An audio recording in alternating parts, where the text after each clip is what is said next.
ya nggak bisa menentukan apapun yang terjadi sama diri kita gitu. Kalau Tuhan sudah menyajikan sebuah keputusan hidup seperti ini, ya Gimana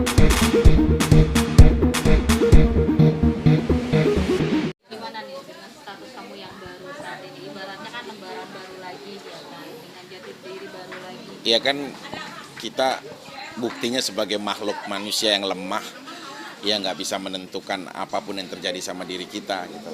Kalau Tuhan sudah menyajikan sebuah keputusan hidup seperti ini, ya mau nggak mau saya memang harus menjalankan. Meskipun saat ini kondisinya harus menjadi evaluasi terus, karena kegagalan saya bukan sekali dua kali nih, udah banyak. Nah ini kalau diterus nanti jatuhnya akan menjadi sebuah hal keterusan. Justru saya harus memberhentikan dengan cara mengevaluasi diri saya lebih jauh gitu loh, terhadap interaksi pasangan, terhadap suatu hal yang pasangan tidak suka. Nah itu menjadi evaluasi lah. Tapi kedepannya tetap masih ya inginlah hidup nggak mungkin sendiri gitu. Tapi ada beban ataupun yang sudah lega. Ya karena prosesnya ya kan seteru gitu loh, capek banget. Dari awal aku wah adalah yang heboh itulah sampai terus-terus ke sini itu lelah banget gitu, dan menyita pekerjaan yang harusnya kita lakukan lain hanya soal konflik aja. Saat ini kondisinya aku nggak tertarik untuk jadi bagian di dalam konflik apapun bentuknya. Meskipun sudah terjadi ya kita jalankan. Tapi aku nggak tertarik untuk memanjangkan, tidak tertarik untuk melakukan suatu hal lebih jauh di dalam konflik itu. Jadi lebih baik ya udah kita hidup dengan cara kita yang sehat dan masing-masing buktikan aja masing-masing bisa memberikan prestasi yang baik gitu. Enggak. Aku nggak bisa komunikasi, nggak bisa apa, tapi di saat mediasi ya secara jantan kegagalan rumah atau perahu sebuah rumah tangga kan karena mungkin nakoda dan kepala keluarganya. Saya sebagai kepala keluarga minta maaf telah gagal menjadi kepala keluarga yang baik, tidak mampu membina istri ataupun tidak mampu atau bagaimanapun membentuk mempertahankan. Jadi aku udah minta maaf langsung saat mediasi sama Angel, dan itu udah saya lakukan. Tapi untuk berkomunikasi ya udah masing-masing aja lah gitu. Ya sebenarnya sih nggak ada permasalahan ketemu atau tidak gitu. Aku juga bukan siapa sih aku gitu loh, bukan yang bisa menentukan seorang ini jangan ketemu saya atau enggak gitu. Kalau ketemu iya, cuma lebih baik ya saat ini kondisinya ya kita masing-masing aktivitasnya aja gitu. Ya waktu mediasi itu, sidang mediasi. Tapi kita Kenapa? berhubungan baik gak sih Kak? Dulu iya, tapi semenjak ini ya juga memang udah enggak. Dari keduanya? Iya, udah nggak ada apa-apa, udah masing-masing aja gitu loh. Ya dia dengan kehidupannya dia, aku juga dengan kehidupan aku gitu. Tapi kan kemarin sempat berhubungan, lagi ada hubungan sama Janet. Selanjutnya seperti apa? Kan udah bebas kan? Ya, ya, Udah bebas ya masih dalam taraf kita saling kenal sih sebenarnya gitu. Karena kan Janet pasca gagal banget, aku juga gitu. Sidang kita putusannya beda hari gitu loh. Cuma 3 hari putusan cerai, kemudian dia gitu. Jadi kalau menurut aku ya kita sekarang harus menghormati proses gitu loh. Jadi jodoh itu bukan apa yang kita lihat dengan mata, cantik, suka, ayolah jauh nggak gitu. Jadi proses aja berjalan. Makanya orang kalau ya makin tahu, makin lebih mengenal, makin lebih paham gitu. Jadi prosesnya jangan saat udah menikah gitu. Jadi kalau saat proses sudah menikah, ya bagaimanapun juga udah menikah gitu. Tapi lebih baik aku proses dulu gitu. kita hamil nggak sih karena ada corona ini? Tadinya kan rencana pengen dinner ya Bang? Iya, sebenarnya sih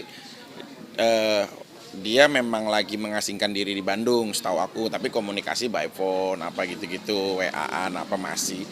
Cuma kalau ketemu memang dibatasi kan dengan kondisi kayak gini. Berarti saat ini atau hari ini masih Janet yang sering berkomunikasi sama Ya, salah satu lah. Iya. Salah satu. Abang? Berarti ada lagi. Iya, salah satu. Sendiri gimana nih? Ya kalau saya Atau ada kandidat lain? ya enggak, saya berharap sih enggak, tapi saya percayalah Bro Vicky udah belajar banyak dari kehidupan yang sudah lewat ya. Jadi saya lihat dia lebih berhati-hati, memilih siapa yang bisa dekat, siapa yang boleh dekat. Karena kan tidak jarang yang akhirnya memanfaatkan juga situasi ya kedekatan dengan Bro Vicky. Nah akhirnya menjadi satu masalah di kemudian hari. Nah ini yang selalu kita ingatkan supaya jangan terjadi. Berarti Pak Kiki saat ini lebih berhati-hati mungkin melangkah atau berteman atau punya Ya pasti, yang pasti maksudnya nggak sembarangan untuk kita tahu Mas Kiki menentukan jadi sikap. orang yang kalau sudah satu bisa gitu loh. Ya, sebut aja playboy gitu. Ya kalau dulu ya iyalah ya.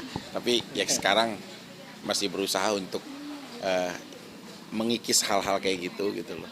Siapa sih yang pengen ya kayak almarhum Maap B.J. Habibie, dia bilang dalam konteksnya, saya menjadi orang yang paling bangga karena mencintai satu dan setia kepada satu istri sampai saya menutup mata gitu. Terus kita membagi beberapa gitu dengan hidup kita yang kemarin itu sih sebenarnya rugi gitu. Harusnya kita juga pengen stay. Aku juga bisa kok membuktikan, tapi bukan untuk manusia, membuktikan untuk Tuhan gitu loh, bahwa aku udah berusaha untuk berubah menjadi lebih baik saat berpasangan gitu. Makanya gunanya harus saling tahu sama si pasangannya gitu. Dan saat ini yang dirinya jalanin adalah sama Janet. Sama Janet. Tidak ketemu secara langsung ya. Iya. Itu banyak banget Kak netizen yang udah bakalan ini Maksudnya perpisahan. Iya banyak lagi kan pasti yang di Jakarta. Ya nggak apa-apa, kan kita awalnya berumah tangga pasti niatnya yang baik, tapi kalau takdir udah menentukan kayak begini ya kita nggak bisa tawar menawar kan apa yang udah dikasih Tuhan untuk kita gitu loh. Kalau netizen mah aku nggak ya itu adalah sebagai teman-teman untuk menguatkan kan lah, kita diciptakan dua tangan dari sama Tuhan, nggak bisa menutup jutaan mulut orang yang membicarakan menghujat kita, cukup menutup dua telinga kita agar kita terus berjalan gitu. Itu aja sih. Tapi merasa kalau Bro Vicky semakin dewasa dan semakin down to earth. Oh iya, banyak perubahan ya. Saya bersyukur ya kita sering komunikasi. Saya juga tetap mengingatkan dan mendampingi. Jadi apapun yang dilakukan atau yang dirasakan oleh Bro Vicky, dia selalu cerita ke saya. Jadi saya memberikan arahan-arahan supaya kita semua menjadi lebih baik dan Bro Vicky bisa berkarya sesuai dengan diharapkan oleh para netizen dan penggemarnya. Gitu.